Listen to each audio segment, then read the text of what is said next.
Hi, I'm Laura Rogers. I'm an intern here at Coastal. I sat through the first service and heard Alastar's challenge to get the $100 and use it for a ministry purpose. And it was exciting to see a few people that I knew go up, but I didn't myself have any personal conviction. But in the second service, I wasn't planning on staying for it, but I just had a gut feeling that I needed to stay. So when Alastar began talking again about the $100 challenge, I instantly felt my heart starting to race, and I was praying. I was like, God, what would you want me to do with this money? And he immediately laid my friend Morgan on my heart, and she had shared with me that her and her mother were facing eviction if she didn't raise enough money within the next week or so. So Alastar, laid the challenge in front of us, and I wanted to run forward. And after the service, I got to talk to a few people about what my plans were for Alastar's money, and I had 3 people match it.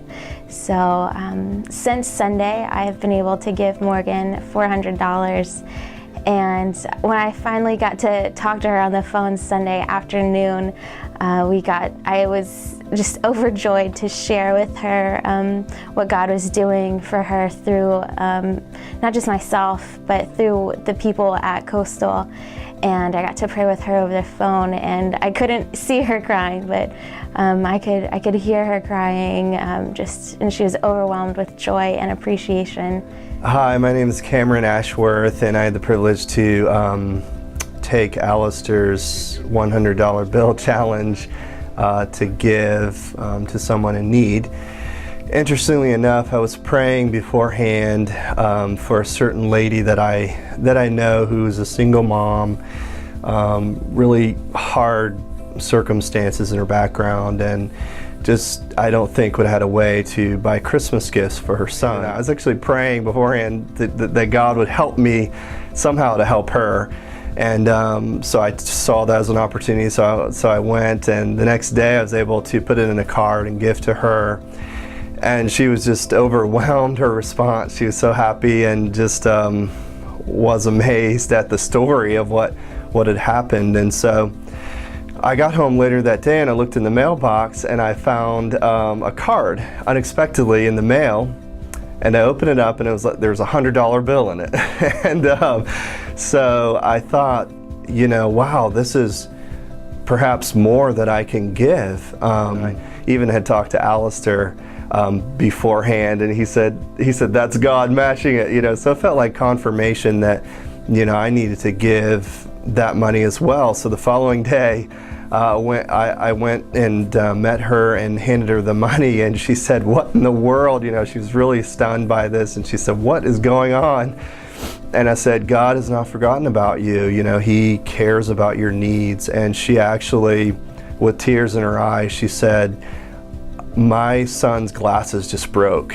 I wouldn't have been able to give him prescription glasses if it were not for this." And I just thought how cool to see God at work. And Christ has given so much for us. He's given everything, and Christ, following Christ is to be like Christ. And it's just such a privilege and honor to give and to be used by God, and just thankful for the opportunity. So when I got the $100, I kind of had an idea of where I wanted to do with it. As the week went along, my wife was here at church, and she was here by herself. There was a lady who came in who was asking for some money. So she just prayed with her, gave her a hug, and said, "What's going on?" And she says, "Well, my power's gone out at my house, and I have no heat, no electricity, and it's really cold in my house." So what we basically did is we took the money that Alastar gave us, and we asked for what the solution would be to God, and he said, I think the heat is the issue. And so we went to Walmart, got her a propane tank and a heater to go on top of that propane tank, and took it to the person yesterday. God kind of turned around the entire thing, and I ended up using it for something totally different than what I had planned for. So it's always nice to see that God has a plan that may not be what your plan is, but He still uses it in a great way.